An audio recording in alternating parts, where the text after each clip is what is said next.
The death of Wanda Faye Reddick affects no one more than them. They were her friends, her classmates. They thought of her as a quiet girl, a nice girl, definitely not a troublemaker.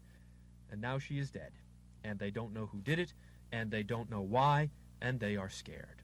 We feel really bad about what's happening, and we know it could have been anyone. And really being around her, knowing her, it could have been anybody, anyone at any time. Life has changed for the students of Stewart-Quitman High School. The rights of youth have been called off. Their freedom has been snatched. This killer has made them prisoners in their own community.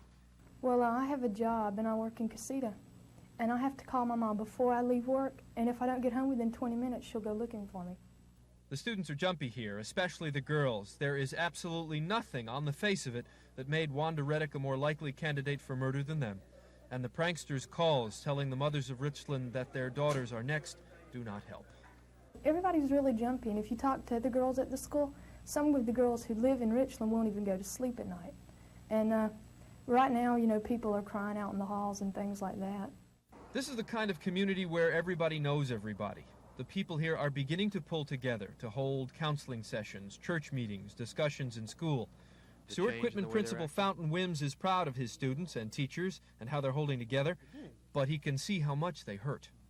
Well, naturally, we all hurt. This is not a usual occurrence. It's the kind of thing that any community would have to struggle with, to overcome. And it's the kind of wound that it's going to take time to heal. Police Chief Jim Edwards and the other investigators working on these cases are bound to silence by a court order, but the community at large is not reacting in silence. One resident told me a group of 25 men has been formed to respond at a moment's notice to the report of a missing person.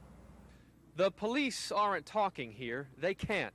But the people are, especially the teenagers, the students at the high school, the friends of Wanda Faye Reddick and the other two girls murdered. Listen, and they will tell you they think that the killer lives here and that he was responsible for all three murders. Listen, and you will hear a frightened and edgy community, a community turned upside down by crimes that just don't happen here, but did. In Richland, Marc Pickard, Action News.